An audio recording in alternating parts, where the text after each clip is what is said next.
Hi, and welcome to another episode of Mr. Ford's Guide to the A+ Certification Exam, How to Be a Computer Technician. In this episode, we take a look at the miscellaneous computer components, as well as I give you my top 5.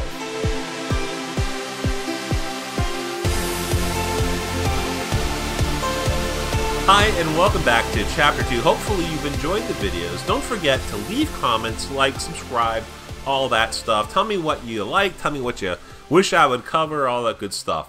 In the next chapter, in Chapter 3, we're going to take a look at the motherboards. But for this last video, in Chapter 2, I want to take a look at specifically 2 items that really didn't fall into the other categories, and that would be the computer case as well as the power supply. Now, the computer case is where you put all the internal components. This is the shell where all the internal components will be housed. Now, cases can go from your basic case to incredibly elaborate cases. I mean, we're talking about some just amazing looking computer cases. In fact, if you do a Google or Bing search for PC mods, personal computer mods, or computer case mods, you will find some some absolutely unbelievable creations. I've seen steampunk versions of computer cases. I've seen aquarium cases. I've seen computers put in pumpkins. I mean, people with some time on their hands, again, create some amazing computer stuff. So that would be your case, and what you want to do is, if you are building a computer, you want to buy your motherboard and your processor first, and that will help determine what kind of case you have. Now, just a side note for the Plus exam, general rule for the A+ exam is when they ask you about the computer case, the computer case should always be closed because it helps with air circulation. Just a little FYI there. The other device I wanted to talk about, if you remember from Chapter 1, we talked about the power supply of doom. Well, this is an example of a power supply. This, again, will convert AC power from the wall to DC power, which is what your computer requires to work. And so you would plug this part into the wall, and then these little components here would plug into various components on your motherboard to give them the power that they need to run. So that would be the power supply. So again, not much. One last thing as far as power supplies go. If you have a laptop, look at the brick thing. For example, when you plug it into the wall, the cord that goes from the wall to your computer, you should have a brick, an expanded part of the cord. That would be your power supply on the laptop there. So let's talk about my top 5, which are websites that I recommend, and as of right now, I'm not getting sponsorships by any of these, so this is completely an unbiased opinion. You have Ars Technica. Ars Technica is simply one of the geekiest news sites out there. If you want to know about next level geek stuff and computer stuff and technology stuff, Ars Technica is definitely for you. It's not for the typical consumer, in my opinion. It is for the true geek who wants to know more about technology, what's coming down the pipe, all that stuff. CNET.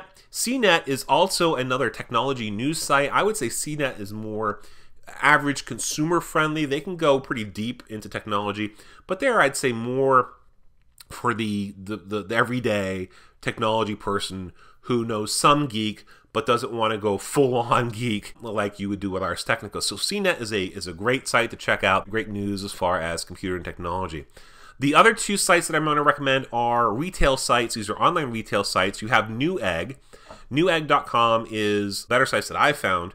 As of right now, I'm still looking to see if there's some new sites since the last time I used to do these videos.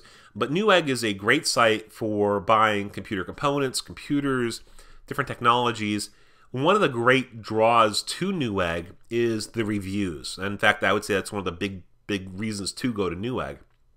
Because Newegg, I would say up until recently, was really only known by the true geeks. The people who wouldn't go to Best Buy, wouldn't go to Circuit City back in the day.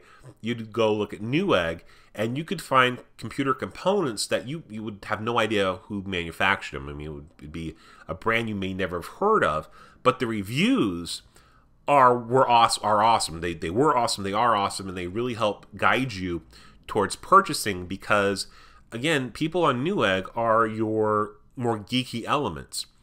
And geeks generally like to pull things apart. They're like, no, it's like the comic book guy from The Simpsons, you know, worst episode ever. And so if you're a Newegg and you find a product that you may never have heard of, the brand, but it's got, you know, 4 eggs or 5 eggs, then you can rest assured that it's probably a good product. Tiger Direct is also very well respected in the technology consumer world. I would definitely check them out. In fact, if you're going to look for computer components, I would have Newegg in one window and Tiger Direct in another window or another tab, and I would price check between the two as far as, you know, who had the better price or what products were available. But definitely check out Newegg and also check out Tiger Direct. And the final one is kind of a review site, information site, and that would be Tom's Hardware. Tom's Hardware is phenomenal. They've got great reviews, great information, so be sure to check them out. So that's going to wrap up Chapter 2, Computer Components. Again, this was just a general overview of all the parts out there. And the next chapter series of videos, we're going to take a look at the motherboard in much more detail. That's where we really dive into A+ information and computer technician information. So it's not for the kind of curious consumer. I have the Introduction to Computer series out there if you want to know more about those from a consumer point of view. The A+ stuff, we really are going to dive into it. So be sure to check that out. Again, like, subscribe to these videos. It helps me out. And again, if you want to help support the channel, be sure to check down below for that little support button, sponsor button that goes through PayPal. It's only $2 a month. If you want, you can do more, you can do less, but every little bit helps fund the channel. And until later, thank you very much, and we'll see you later. Bye-bye.